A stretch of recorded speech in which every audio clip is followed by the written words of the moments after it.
Hi అండి, నేను మీ సత్యవనం. అందరికీ నూతన సంవత్సర శుభాకాంక్షలు. నా 758 మంది సబ్స్క్రైబర్లకు అందరికీ శుభం, లాభం, క్షేమం జరగాలని మీ సత్యవగా కోరుకుంటున్నా. అందరూ ఈరోజు నుండి కొత్తగా ఆలోచించండి. ఏ పైనైనా కొత్తగా చేయండి, ఎవరి మీదైనా కొత్తగా చూడండి, ఎవరి మీద ఏ పని మీదైనా ఇష్టం కొద్ది చేయండి. అన్నీ మంచి ఫలితాలు వస్తాయి. ఎందుకు నువ్వు చెప్తున్నావు, నువ్వు చెప్తే మేము వినంత చిన్నవాళ్ళమా అనుకోకండి. చిన్నవారైనా పెద్దవారైనా మంచి చెప్తే వినవలసిందే. చివరికి శత్రువు అయినా సరే వాళ్ళు మనకు మంచి చెప్తే మనసుకు ఇది మంచా చెడా అని ఆలోచించి ఆ పని మనం చేసుకోవచ్చండి. మనతోటి మంచిగా ఉంటేనే మంచి చెప్తే వినాలని లేదు. అందుకని మీరు నాకు సబ్స్క్రైబర్లు అంటే నా కుటుంబ సభ్యులే కదా. సెప్టెంబర్ గణపతి పండగ రోజు 12వ డేట్ మొదలుపెట్టిన ఈ రోజుకి 758 మంది సబ్స్క్రైబర్లు అయ్యారు. మీ అందరికీ నా పద్ధతులు అన్నీ బాగా నచ్చినాయని ఇంతమంది సబ్స్క్రైబ్ చేసుకురు. అందుకని మీ కుటుంబం బాగుండాలని నేను కోరుకోడు తప్పు కాదు కదా. 63 కామెంట్లే వచ్చినాయండి. అందులో ఒక్క కామెంట్ కూడా తప్పు రాలేదు. నాకు హ్యాండిక్యాప్ అయినా నేను ఇంట్లో చేయగలే పనులే చూపించుతా. బయటకు పోయేటి డ్యాన్సులు అవి ఇవి చూపించా. అప్పుడప్పుడు ప్రతిరోజు పూజలు, వంటలు బోరు కొట్టకుండా జానపదాలు చూపిస్తున్నా. తప్పుగా అనుకోవద్దు.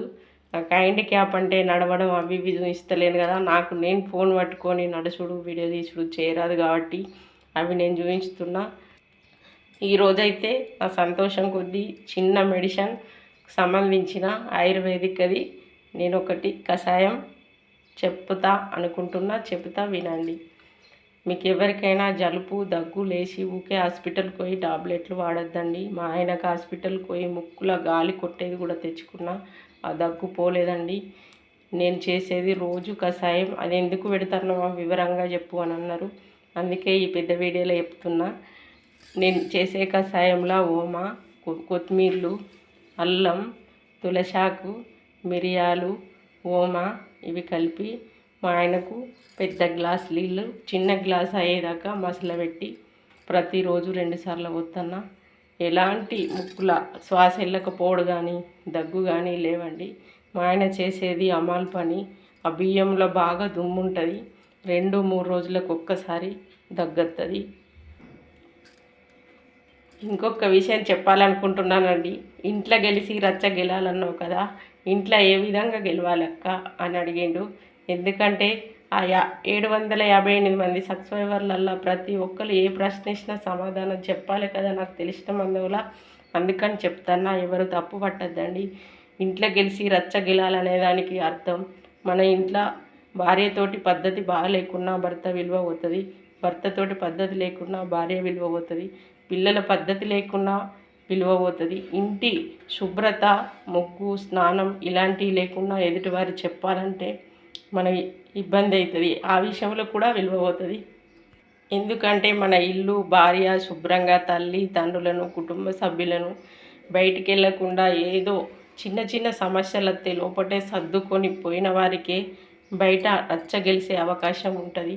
రచ్చ అంటే సర్పంచ్ నుండి ముఖ్యమంత్రి వరకే కాదండి, పంచాయతీ చెప్పేవారు కూడా ఇంట్లో బాగాలేదు బయట పంచాయతీ చెప్తారు చూడు అంటారు.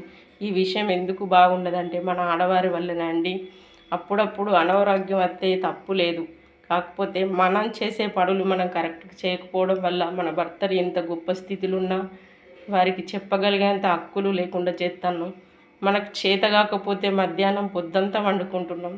అయినా పొద్దున లేచి చేయకపోవడం వల్ల మీ భర్తలు ఎక్కడ ఏం చెప్పాలనుకున్నా కట్టేసినట్టు అవుతుంది.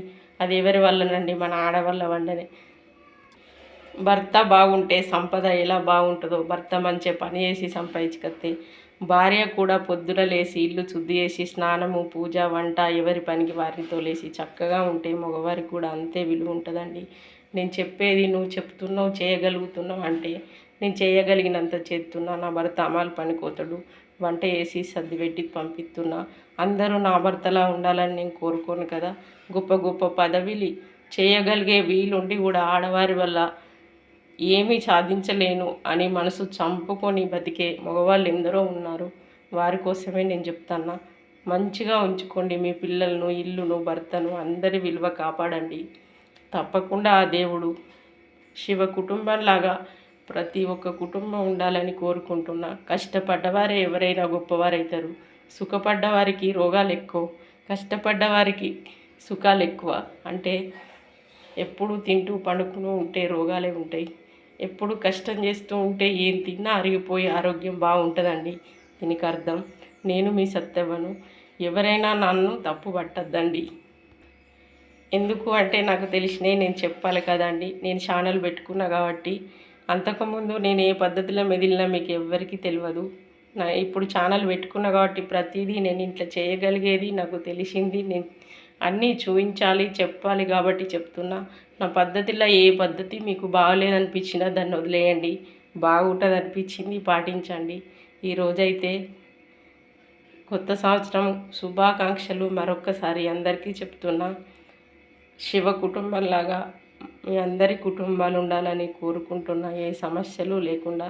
సమస్యలు ఉండద్దు అంటే కూడా ఎవరు పని వారు చేసుకోవాలి. దయచేసి ఒక్క మాట అంటే 10 మాటలు ఇంట్లో కూడా అనద్దు. 10 అంటే ఒక్కటని వదిలేయండి. ఎవరి ఇంట్లైనా లొల్లి అవుతుంది. లొల్లి కానీ ఇల్లు లేదు కదండి. ప్రతి దేవునికి కష్ట సుఖాలు ఉన్నాయి. మనుషులను కూడా మనం అలాగే. సరేనా అండి? నేను మీ సత్యవ.